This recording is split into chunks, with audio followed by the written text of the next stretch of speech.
민중의 소리 이완배 기자 함께하겠습니다. 이완배 기자님. 네, 안녕하십니까? 네. 자, 새로운 주간 맞이했습니다. 3월 네. 22일은 어디서 하려고 했었죠? 수원이었는데요. 수원. 예, 취소가 확정됐고요. 다음 주 토요일이 28일 예. 대전이었는데 이것도 취소가 확정됐습니다. 예. 그래서 예. 원래 계획 중에 유일하게 남은 곳이 4월 4일 대구만 남았는데 이것도 네. 사실 매우 불확실합니다. 이것도 확정되면 바로 말씀드리겠습니다. 어쨌든 일정 취소에 대한 용서를 거듭 구합니다. 네. 예. 대구인데 대구가 되겠어요? 대구가 제일 네, 안 되지. 4월 4일이 조금 어려울 것 같은데요. 네. 어쨌든 아직은 그 대관한 곳과의 관계가 있어서 최대한 기다려보고 있는데 네.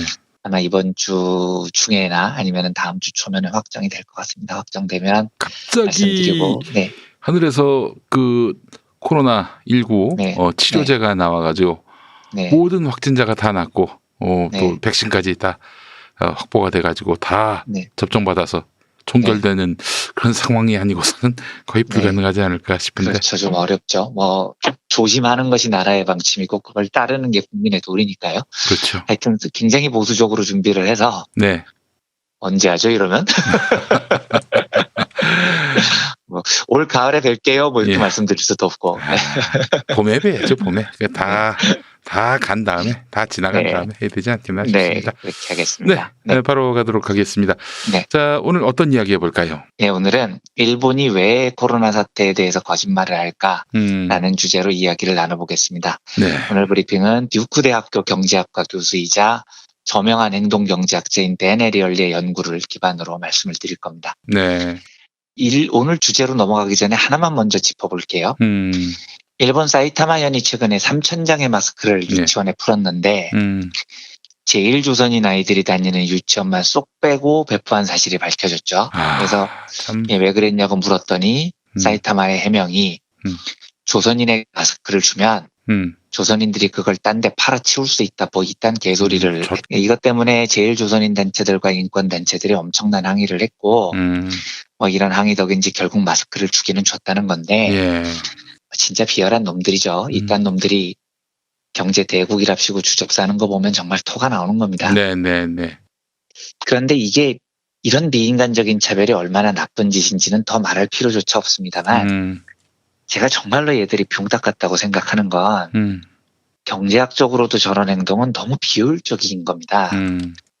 제가 몇 주 전에 공유지의 비극과 공공재에 대해서 말씀드린 적이 있었는데요.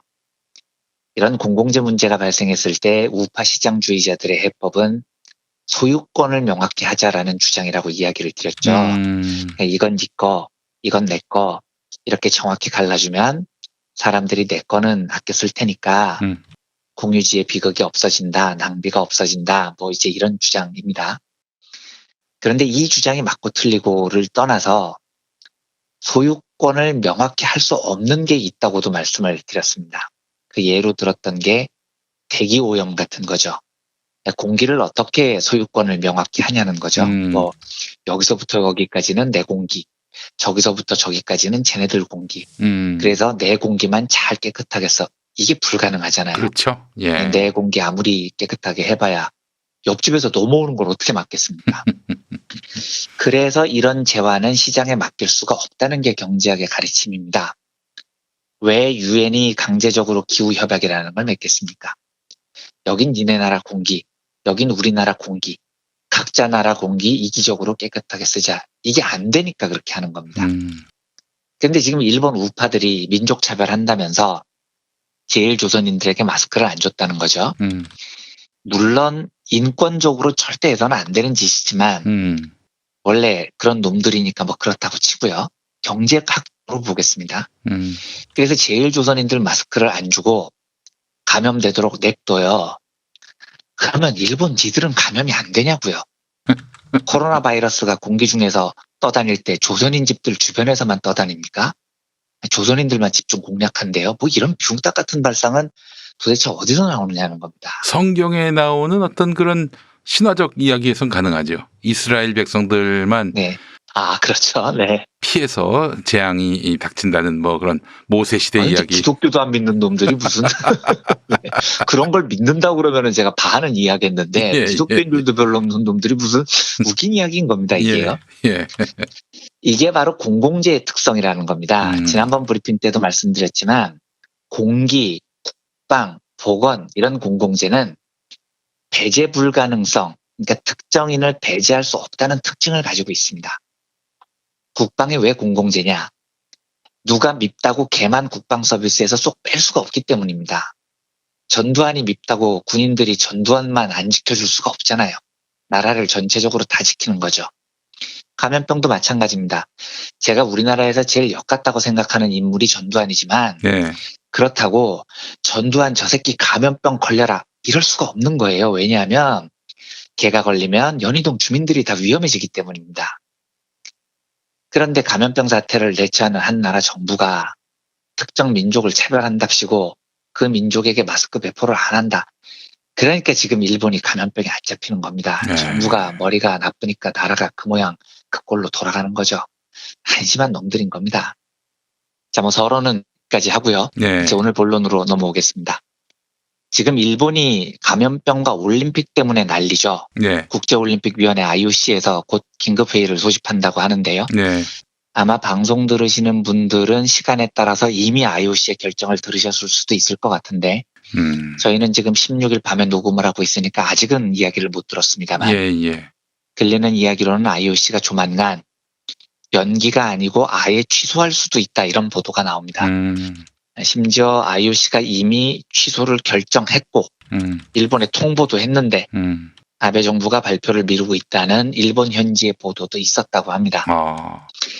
그런데 올림픽을 연기할 수도 있고 취소할 수도 있습니다만 이 과정이 정말 일본 입장에서는 망신인 겁니다. 어떤 결정이 날지는 모르겠지만 그동안 일본이 올림픽 무사히 개최한답시고 코로나 감염병 사태에 관한 한 너무 거짓말을 많이 했거든요. 국제사회의 신뢰를 너무 많이 잃었습니다. 얘네들 일관된 태도가 우리가 한국보다 확진자 숫자가 적으니 올림픽에도 괜찮다 뭐 이런 태도였는데요. 진짜 웃기는 이야기죠. 한국이 수만 명 검사하는 동안 1,500명 검사하고 확진자 숫자가 적다고 주장하는 건요. 그런데 이런 거짓말도 모자라서 11일에 일본 경제지 비즈니스 저널이라는 곳 보도를 보니 한국은 검사를 너무 많이 해서 의료 붕괴 사태를 맞았다. 그러니까 검사를 너무 많이 하는 바람에 병실이 부족해졌다. 이게 의료 붕괴다.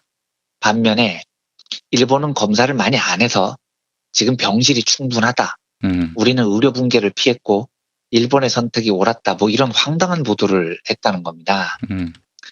진짜 미친 거죠. 이런 이야기는요. 그러면 병실 확보하기 위해서는 검사를 아예 한 건도 안 하시지 그러세요. 그렇죠. 한일 관계에서도 거짓말이 드러났습니다. 일본이 한국인에 대해 제공하던 무비자 입국 제도를 중단했을 때 우리 정부의 사전 통보가 없었다는 거죠. 네. 그런데 일본 정부는 사전 통보했다라는 거짓말을 했습니다. 그러니까 이런 식으로 역사적으로도요. 이번 코로나 사태도 일본 정부의 거짓말은 도를 지금 한참 넘어 있죠. 근데 이때 궁금증은 이겁니다. 일본 정부가 이런 질 낮은 거짓말을 하는 건 이상하지 않아요. 그건 일본 보수 우파 정권의 이익을 위한 거니까요. 그런데 그 말도 안 되는 거짓말들을 일본 민중들이 왜 따라하고 있냐는 겁니다. 충분히 의심하지 않잖아요. 오히려 동조하는 기색도 있고요. 이런 류의 거짓말에 대해서 연구를 한 경제학자가 오늘의 주인공 댄 에리얼리입니다. 기존의 주류 경제학은 사람이 거짓말을 하는 이유를 이익과 손실을 비교해서 이익이 더 클 때 거짓말을 한다 이렇게 분석을 합니다. 이 주장은 노벨 경제학상을 받은 게리 베커라는 경제학자의 분석인데 사람이 너무나 정교한 호모 에코노미쿠스여서 거짓말을 할 때도 다 계산을 미리 해본다는 겁니다. 예를 들어서 거짓말을 했을 때 얻는 이익이 100원이고 거짓말을 했다가 적발될 확률이 10%고 거짓말이 들통나면 잃는 손실이 700원쯤 되면 복잡한 수학을 동원해서 뭐 700원 곱하기 적발할 확률 10% 해서 거짓말의 기대 손실은 70원이고 기대 이익은 100원이고 이러면 거짓말을 하는 게 30원 이익이므로 사람은 거짓말을 한다. 뭐 이런 식으로 수학을 동원해서 인간이 거짓말을 하는 이유를 설명을 해요.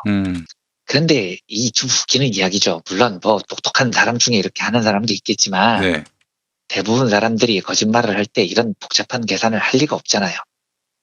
그래서 에리얼리가 새로운 분석에 나섭니다. 인간이 거짓말을 하는 이유를 여러 실험을 통해서 제시를 하는데 그중 하나가 거짓말이 전염된다는 겁니다. 그러니까 사람이 거짓말을 할 때는 어마어마한 정교한 계산 끝에 하는 게 아니고요. 주변에서 거짓말을 하면 그냥 나도 모르게 얹혀서 따라하게 된다는 겁니다. 이걸 에리얼리는 거짓말의 사회적 전염이라고 부릅니다. 요거 입증하는 유명한 실험이 하나 있습니다. 깨진 유리창 이론이라는 건데요. 네. 이건 스탠퍼드 대학교 심리학과의 필립 짐바르도라는 사람이 한 실험입니다. 사람들이 많이 다니는 거리에 차를 한 대 방치해둬요. 그리고 트렁크를 열어둡니다. 이러면 사람들이 아무도 이 차를 안 건드려요. 일주일 동안요. 뭐 주인이 있겠거니 생각을 하는 거죠. 네. 그런데 똑같은 골목에 똑같이 차를 일주일 동안 방치를 하는데 트렁크를 열어두는 게 아니고요. 이번에는요. 차 유리창 하나를 깨놓는 겁니다. 이러면 전혀 다른 결과가 나옵니다. 사람들이 이 차에 와서 배터리도 가져가고 카 오디오도 가져가고 내비게이션 타이어까지 싹 훔쳐갑니다. 그리고 다 훔쳐간 다음에는 심심풀이 삼아 차를 박살을 내죠. 똑같은 골목에 주차를 했는데 왜 이런 차이가 생겼느냐면 범죄의 전염성 때문입니다. 트렁크가 열린 차를 보면 사람들은 아유 그냥 주인이 트렁크 열어둔 모양이네 하고 가볍게 지나치는데요. 유리창이 깨진 차를 보면 나 말고 누군가 유리창 깨고 뭐 훔쳐간 모양이네 이렇게 생각한다는 거죠.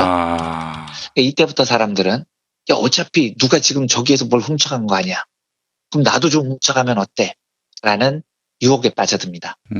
그래서 다 훔쳐가요. 그러니까 친구 따라 도둑질에 가담하는 거죠. 범죄가 전염된다는 겁니다. 근데 이제 이건 여러 실험을 통해서 밝혀졌는데요. 에리얼리가 여기서 한 발 더 나아갑니다. 정확한 실험은 조금 복잡한데 제가 좀 간단하게 설명을 드리겠습니다. 예를 들자면 거짓말 실험 같은 건데요. 문제를 풀게 하고 푼 문제만큼 돈을 주는 겁니다. 여기서도 거짓말을 하면 돈을 더 많이 받게끔 실험이 설계가 돼 있고 네. 실험을 해보면 네. 특히 앞사람이 제일 먼저 거짓말을 했을 때 뒷사람들이 줄줄줄 전염이 돼서 거짓말을 훨씬 많이 하는 게 실험으로 드러납니다. 그런데 이 거짓말의 전염성이 언제 더 강하냐? 내 편이라고 생각한 사람이 거짓말을 했을 때 전염병이 훨씬 강합니다. 무슨 이야기냐면 예를 들면 우리나라에서 이제 연세대하고 고려대가 라이벌이잖아요. 이제 뭐 예를 이밖에 들 게 없어서 이걸로 드는데 에리얼리는 실제로 피츠버그의 두 라이벌 명문대학인 피츠버그 대학하고 카네기 멜론 대학 두 학생들을 대상으로 이 실험을 해요. 연고대로 바꿔보죠. 네. 자, 연세대생들에게 실험을 했는데 맨 앞에 거짓말을 하는 첫 번째 거짓말하는 사람이 고려대생이에요. 이러면 뒤따른 연대생들이 별로 거짓말을 많이 안 합니다. 오히려 상대적으로 정직해지는 경향까지 나타나요.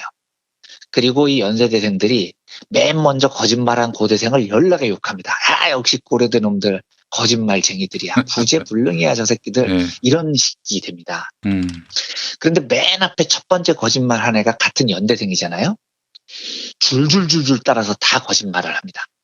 내 동료가 거짓말을 했으니까요. 그러니까 즉 거짓말이라는 건 매우 나쁜 사람이 하는 게 아니고요. 평범한 사람도 아주 많이 해요. 왜냐하면 이 전염성이 있기 때문입니다. 그런데 언제 많이 전염되냐? 우리 편이라고 생각한 사람이 거짓말을 했을 때, 내 동료가 거짓말을 했을 때 전염이 훨씬 심합니다. 지금 일본이 그런 거죠. 만약에 지금 한국 정부가 방역에 대해서 국민들에게 거짓말을 하고 정직하지 못했다면, 이랬다면 일본은 한국을 엄청 비웃으면서 오히려 지금보다 조금 더 투명해질 수도 있었을 것 같습니다. 근데 지금 한국은 아주 정직하죠. 반면에 감염병 사태에서 누가 지금 대놓고 거짓말을 하냐면 아베 정부가 지금 하고 있는 겁니다. 근데 아베 정부는 정권의 이익을 위해서 거짓말을 하는데, 자, 일본 민중들이 보기에 우리 편이 거짓말을 하고 있는 거예요. 그러니까 줄줄줄줄 따라서 다 태연히 거짓말에 전염이 됩니다. 그러니까 아베는 나쁜 인간이 분명한데요. 일본 민중들이 태생적으로 나쁜 사람들일 리가 없거든요. 네. 그런데도 그 사람들도 그 거짓말에 감염이 돼요. 왜요? 우리 편이 거짓말을 했으니까요. 그래서 죄책감도 별로 없는 겁니다. 이 실험에 대한 에리얼리의 평가를 직접 들어보죠. 부정직함이 한 사람에서 다른 사람으로 전파될 때 사회 전체로 보면 윤리적 건전성이 느리지만 꾸준하게 잠식된다. 바이러스가 증식해 이 사람에서 저 사람으로 옮겨가듯 새롭게 발생하는 보다 덜 윤리적인 양식도 마찬가지로 전파된다. 이 과정은 미묘하고 느리게 진행되지만 마지막에는 어마어마한 재앙이 나타날 수 있다. 이것이 바로 부정행위의 사소한 사례들에 대해 우리가 실제로 치러야 하는 비용이며 또한 아무리 사소한 잘못이라 해도 바로잡으려는 노력을 게을리해서는 안 되는 이유다. 라고 적습니다. 이것도 딱 일본 이야기죠. 네. 부정직함이 바이러스처럼 번졌습니다. 그래서 저는 지금 일본이 위험한 건 감염병이라는 바이러스도 있지만 거짓말이라는 바이러스도 매우 위험하다고 보는 사람입니다. 과거 제국주의 만행을 반성하지 않는 것으로부터 시작된 거짓말 바이러스가 우리 편의 거짓말이라는 이유로 평범한 민중들에게도 너무 일반적으로 전파가 돼버린 겁니다. 그런데 이게 누적되면 에리얼리의 말처럼 마지막에는 어마어마한 재앙이 돼서 나타납니다. 도쿄올림픽 취소도 물론 큰일이지만 이거 나중에는 아무것도 아닐 수도 있어요. 저렇게 정권이 부정직하고 그 부정직한 정권이 견제가 안 되고 수십 년째 자민당 정권이 집권을 하고 국민들도 따라서 그 거짓말에 중독이 되면 도쿄올림픽 취소는 아주 가벼운 일처럼 보일 만한 재앙이 일본에 닥쳐올 수 있는 겁니다. 에리얼리가 이 문제에 대한 해결책으로 제시를 하는 게 아까 제가 깨진 유리창 이론, 그러니까 유리창을 깬 채 자동차를 방치하면 범죄가 전염돼서 늘어난다고 말씀드렸죠.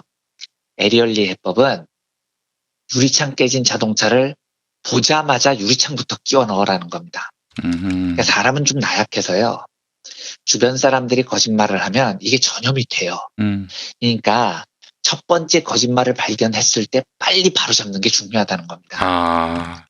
특히 에리얼리는 사회적 영향력이 큰 사람들, 정치인, 공무원, 사회 저명인사, 기업 경영자 이런 사람들이 거짓말을 했을 때 즉시 바로잡는 게 가장 중요하다고 조언합니다. 이걸 어영부영 넘어가면 천성이 착한 민중들도 그 거짓말에 전염이 된다는 거죠. 제가 보기에 일본은 바로 잡아야 되는데요. 좀 멀리 온 느낌이 들어요. 우선 정치가 너무 투명하지 않은 데다가 일본 사회의 오랜 간행이 이 도쿄대 출신들이 꽉 잡고 있는 관료 사회여서 기업이 관료한테 뇌물 주고 이런 걸 너무 당연히 생각을 합니다. 그러니까 저 말도 안 되는 아베 정권의 거짓말도 그냥 먹혀 들어가는 거죠. 그러다가 지금 올림픽 취소 위기까지 온 건데요. 남의 일이라고만 보지 말고 우리도 반면교사로 삼아야 됩니다. 물론 우리는 정부가 거짓을 저질렀을 때 뜨겁게 투쟁했던 민족이기 때문에 훨씬 상황이 낫긴 합니다만 경제계 쪽으로 가보면 여전히 재벌 권력자들의 거짓은 만연해 있고 전염되죠. 그런 권력자들의 거짓은 발견 즉시 제거해야 됩니다. 그래야 전염을 막을 수 있다는 에리얼리의 조언을 귀담아 듣지 않은 취지에서 오늘 브리핑을 정리해봤습니다. 네, 알겠습니다. 자, 이완배 기자님 오늘 말씀 잘 들었습니다. 네, 감사합니다.